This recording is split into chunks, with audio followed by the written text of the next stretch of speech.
Hi friends, welcome to village Vihari channel. Present మనం వచ్చేసి కర్ణాటక రాష్ట్రం బళ్ళారి ఫోర్ట్లో అయితే ఉన్నాము. దీనికి ఉన్న చరిత్ర గురించి సింపుల్గా మాట్లాడుకోవాలంటే ఫస్ట్ మౌర్యులు, దాని తర్వాత శాతవాహనులు, కదంబులు, హొయసలలు వీళ్ళందరూ పాలించిన తర్వాత విజయనగర సామ్రాజ్య సామంతరాజు అయినటువంటి హనుమప్ప నాయక రాజు గారు దీన్ని కట్టుకోవడం జరిగింది. అంటే మెయిన్గా ఆయన కాలంలోనే ఈ ఫోర్ట్ని కట్టుకున్నాడు. దాని తర్వాత 1565 సంవత్సరంలో విజయనగర సామ్రాజ్యం పతనం జరిగిన తర్వాత దీన్ని హైదర్ అలీ ఆక్రమించడం జరిగింది. హైదర్ అలీ తర్వాత తన కుమారుడైనటువంటి టిప్పు సుల్తాన్ దీన్ని పాలించడం జరిగింది. మళ్ళీ 3వ మైసూర్ యుద్ధంలో బ్రిటిష్ వాళ్ళ మీద టిప్పు సుల్తాన్ ఓడిపోతాడు. సో అక్కడి నుంచి దీన్ని బ్రిటిష్ వాళ్ళు కూడా ఆక్రమించుకున్నారు. మొత్తానికైతే ఇప్పుడు ఆర్కియాలజికల్ డిపార్ట్మెంట్ వాళ్ళు దీన్ని కాపాడుతున్నారు. అది చరిత్ర. ఈ కోటను ఎవరెవరు పాలించారో వాళ్ళ పేర్లు తెలుసుకున్నారు కదా. అలాగే కోటలో ఏముందంటే మనకు రాజుగారు, రాణిగారు వాళ్ళ గదులు చూడొచ్చు. అండ్ ఇంకా వాళ్ళ కట్టడాలు, ఎన్నో అద్భుతమైన కట్టడాలన్నీ కూడా చూడొచ్చు. దాంతోపాటు ఒక్కొక్క కోటకు ఒక్కొక్క స్పెషాలిటీ ఉంటుంది. సో మీరు మిస్ కాకుండా లాస్ట్ వరకు చూసినట్లయితే మీకు ఒక ద్వారం దగ్గర మేము అనుకోకుండా ఒక సొరంగాన్ని అయితే చూసినాం అనమాట. ఆ సొరంగం లోపల మీకు చూడడానికి ఎలా ఉంటుందంటే, ఎవరన్నా మన లాస్ట్ వీడియోస్లో కింద నేలలో అవి ధాన్యం దాపెడతారు కదా, ఒకసారి మనం నేలమాలిగ చూపించాం. అటువంటి నేలమాలిగలు ఈ ద్వారం కింద అయితే మనం చూడొచ్చు అనమాట. ఇటువంటి ఇంకా చాలా ఉన్నాయి. అవన్నీ కూడా ఒక్కొక్కటి వీడియో స్టార్ట్ చేసిన తర్వాత చూపిస్తాం.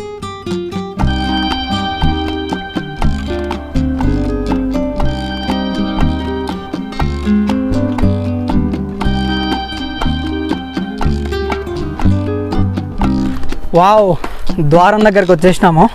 ఇక్కడైతే పెద్దది ఇనుప డోర్ ఉండేది, కానీ ప్రస్తుతానికైతే లేదు అది. ఎందుకంటే అన్నీ ధ్వంసమైనాయి కాబట్టి ఈ డోర్లు కూడా లేవు. డోరు ఉండేది అనడానికైతే ఆధారాలు మనకు అక్కడ ఇవైతే కనపడుతున్నాయి. ఇక్కడ కూడా చూడొచ్చు. అండ్ ఏ కోటలో లేని విధంగా మనకు ఇటువంటి ద్వారం దగ్గర ధాన్యం దాపెట్టుకోవడానికి అని చెప్పుకోవచ్చు, లేదంటే ఆయుధాలు దాపెట్టడానికి అని చెప్పవచ్చు. ఎందుకంటే యుద్ధాలు జరిగే సమయంలో వాళ్ళకు తినడానికి ఫుడ్ చాలా అవసరం కాబట్టి ఆ ధాన్యం దాపెట్టడానికి, ఆయుధాలు దాపెట్టడానికి. ఇక్కడ చూడండి, ఇక్కడ కింద అయితే ఒక రూమ్ ఉంది అండర్ గ్రౌండ్లో. ఆ రూమ్ మీకు చూపిస్తాను రండి. ఇక్కడ నుంచి అయితే మనం పట్టము, ఇక్కడ నుంచి పోతే కనపడుతుంది మనకు. ఇంత లైటింగ్ లేదు, మబ్బు ఉంది. సో లైట్ వేసుకొని చూపిద్దాం రండి. చూస్తున్నారా, ఇక్కడ ధాన్యం దాపెట్టేవారు. లైక్ మనం మన దాంట్లో పాత్రలు చూపించినా ఆ పాత్రలలాగా అనుకోవచ్చు. భూమి లోపల ఇక్కడ నుంచి చూపి డ్రా ఉందా, అంత చెత్తా చెదారం నిండిపోయినాయి. చూసారా, దీని లోపల అయితే ధాన్యము ఇంకా ఆయుధాలు అవన్నీ కూడా దాపెట్టేవారు అనమాట.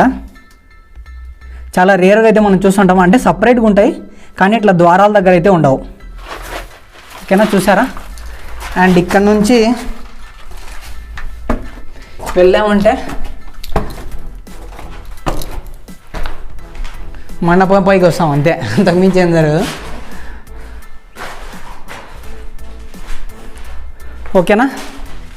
అటు సైడ్ కూడా ఏమన్నా ఉన్నట్టుంది, వీలైతే అది కూడా చూద్దాం రండి.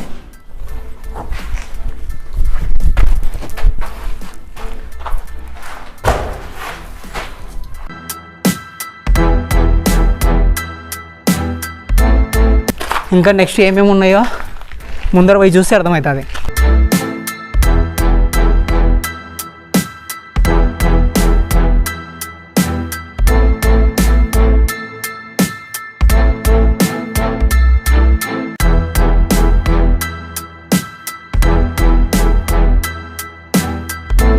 ఇక్కడ మనకు వంటగదులు చూసుకోవచ్చు. అండ్ వంటగదులు మాత్రమే కాదు, ఇవి వాళ్ళకు ఉపయోగం ఏ విధంగా ఉపయోగపడతాయో ఆ విధంగా ధాన్యం కూడా పెట్టచ్చు, లేదంటే ఆయుధాలు కూడా పెట్టచ్చు, అది వాళ్ళ ఇష్టము. సో మనకు తెలిసిన ఇన్ఫర్మేషన్ ప్రకారం అయితే ఇదంతా కూడా వంటగదులు అనమాట. దీని పక్కన కూడా ఉంటుంది, చూద్దాం రండి. చెక్కు చెదరలే ఇప్పటికి కూడా, కోట అక్కడే ఉంది. సో ఆ కోట ఏ విధంగా ఉందో ఆ విధంగానే ఉందన్నమాట. చూడండి, ఇది కూడా సేమ్ అట్లే ఉంది. ఓకే. అండ్ నెక్స్ట్ వచ్చేసి ఇక్కడ టెంపుల్ కూడా ఉంది. ఆ టెంపుల్లో విగ్రహం అనేది ఏం లేదన్నమాట. సో ఆ విగ్రహం లేదు కాబట్టి ఆ ధ్వజస్తంభం ఇక్కడ ఉంది. ఆ ధ్వజస్తంభం కూడా పడిపోయింది. నెక్స్ట్ కోట దగ్గర పోదాం రండి.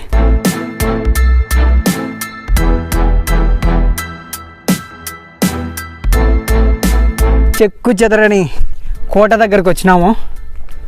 వామ్మో, సేమ్ అప్పుడు కాలంలో ఎట్టుందో అట్టే ఉంది, ఏమాత్రం కూడా డ్యామేజ్ కాలే. అక్కడక్కడ పైన కొంచెం కొంచెం డ్యామేజ్ అయింది, కానీ అంతకు మించి ఏమాత్రం కూడా డ్యామేజ్ లేదు.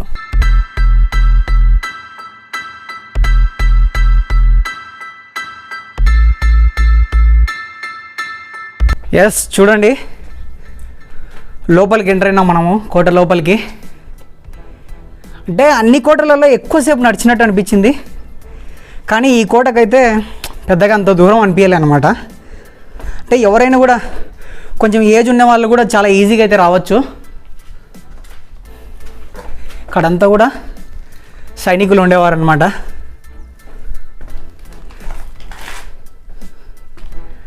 రాండి చూద్దాం. రాజుగారి గదులు, సైనిక స్థావరాలు, మండపాలు అవన్నీ కూడా మనకు కనపడతాయి. ఇక్కడ పెద్ద పెద్ద మండపాల్లాగా ఉన్నాయి ఇవన్నీ కూడా. బహుశా నాకు తెలిసినంత వరకు ఇవన్నీ కూడా సైనికులకు సంబంధించినవి.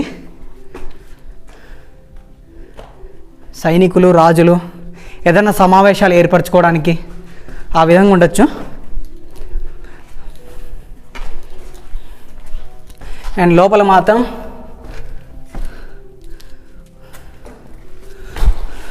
చూడండి ఈ విధంగా ఉన్నాయి. రాజులు, రాణులు ఇక్కడే గడిపేవారు అనమాట.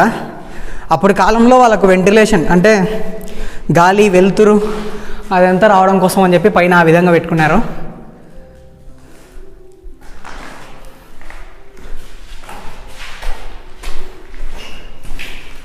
విజయనగర సామంతరాజు హనుమప్ప గౌడ గారు, హనుమప్ప గౌడ కాదు, హనుమప్ప నాయక గారు దీన్ని కట్టేయడం జరిగింది. అండ్ ఇటు సైడ్ కూడా రూమ్స్ ఉన్నాయి.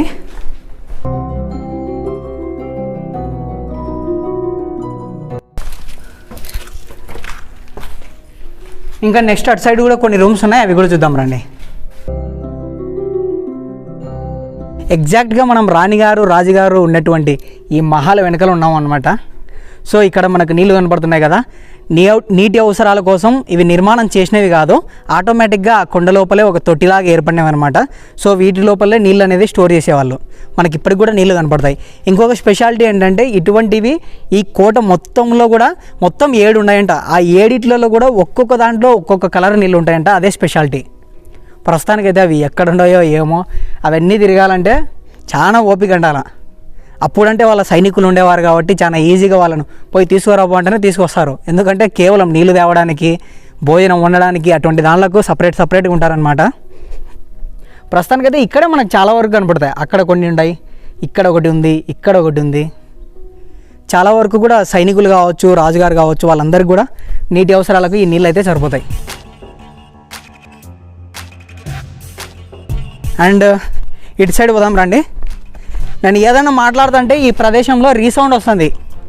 అదేదో స్టోన్ అంటారు చూడు, ఆ స్టోన్ లాగా ఉన్నట్టుంది ఇది.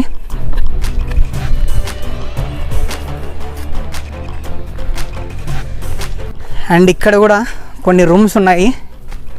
ఈ రూమ్స్ ఎట్లా అంటే ఇప్పుడు రాజులు మారిపోయిన తర్వాత ఫస్ట్ ఒక రాజులు ఒక విధంగా వాడింటారు, ఇంకొక రాజులు ఇంకొక విధంగా వాడుకోవచ్చు. ప్రస్తుతానికైతే ఇక్కడ కూడా వెంటిలేషన్, ప్రతి చోట కూడా వెంటిలేషన్ కోసం అయితే మనకు పైన రంధ్రాలు అనేవి పెట్టినారు. అండ్ ఇక్కడ లక్కీగా కొన్ని విండోస్ కూడా ఉన్నాయి, 2 విండోస్. సో ఇక్కడ ఉండే వాళ్ళకు గాలి అనేది ఇబ్బంది ఏమి ఉండదు. చూద్దాం రండి. అక్కడ రాజులు, రాణులు ఉంటే ఇక్కడ మంత్రులు కూడా ఉండి ఉండొచ్చు.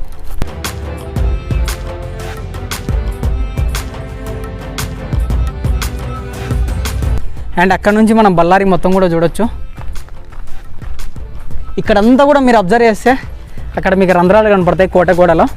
సో ఆ రంధ్రాల నుంచి బందూకులు అంటారా, ఆ బందూకులు బయటికి పెట్టుకొని ఎవరైనా శత్రువులు వస్తున్నారేమో చూస్తూ ఉంటారు. వచ్చినారంటే ఇంకా అటాక్ చేయడమే. ఆల్మోస్ట్ కోట పైకి ఎక్కినాం మనము. కోట ఏమో పెద్దదే, కానీ పెద్ద నడుచుకొని రావడానికి అంత బరువు ఏమో అనిపించదు. ఇక్కడ నుంచి చూసినట్లయితే మీకు కోట ఎంత పెద్దగా ఉందో అర్థమవుతుంది. చెప్పాను కదా నీటి బావులు ఉన్నాయని చెప్పి, మొత్తం 7. అక్కడ నీళ్ళు ఒక కలర్ ఉన్నాయి, ఇక్కడ ఉండే నీళ్ళు ఒక కలర్ ఉన్నాయి. చూడండి ఎంత పెద్దదో కోట. చూసినారా, అక్కడ అంతా రూమ్స్ ఉన్నాయి, ఆయుధాల రూమ్స్ అవన్నీ కూడా. ఆయుధాలు దాపెట్టేవారు అనమాట. ఆయుధాలు కొన్ని గుళ్ళలాగా, కొన్ని మసీదుల్లాగా, అదే టిప్పు సుల్తాన్ కూడా పాలించాడు కదా, ఆ సమయంలో మసీదుల్లాగా ఆ విధంగా కూడా వాడినారు. అంత దూరం అయితే వెళ్ళొచ్చు, కానీ ప్రస్తుతానికైతే ఎండ మామూలు ఎండ కాదు. ఇంకో విషయం ఏంటంటే ఇక్కడ మైసూరు రాజులు కూడా పరిపాలించారు కాబట్టి ఇక్కడి నుంచి, ఈ కోట నుంచి మైసూరు వరకు ఒక సొరంగ మార్గం ఉంది. దాని ద్వారానే రాజులు వెళ్ళి వచ్చేవారని చెప్తారనమాట.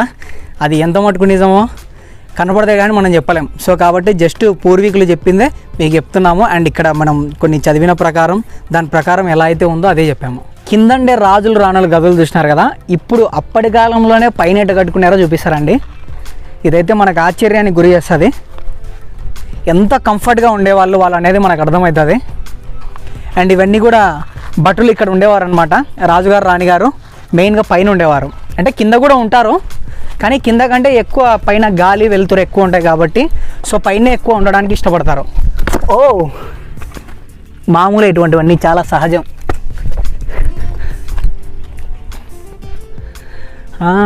ఇక్కడ వచ్చేసినాం చూడండి, ఎంత నీట్గా ఎంత బాగుందో చూశారు కదా. రాజుగారు అండ్ రాణిగారు ఉన్నటువంటి ఇండ్లు మీకైతే చూపిస్తాను ఇప్పుడు. చూడండి, మీ అందరికీ ఇక్కడ పైన రంధ్రం ఉండంటే అది గాలి వెలుతురు కోసం అని చెప్పి మీకు ఈజీగా అర్థమైపోతుంది. కానీ ఇక్కడ ఇది ఎందుకో తెలుసా, నైట్ అయితే ఇంకా వెలుతురు ఉండదు కదా, సో కాబట్టి ఇక్కడ మొత్తం అన్ని కట్టెలన్నీ వేసి మంట వెలిగించుకొని, ఇంకా మంట ఉందంటే ఆటోమేటిక్గా వెలుతురు వస్తుంది. సో ఇక్కడ కూర్చొని బాగా హ్యాపీగా ఉండేవారు అనమాట.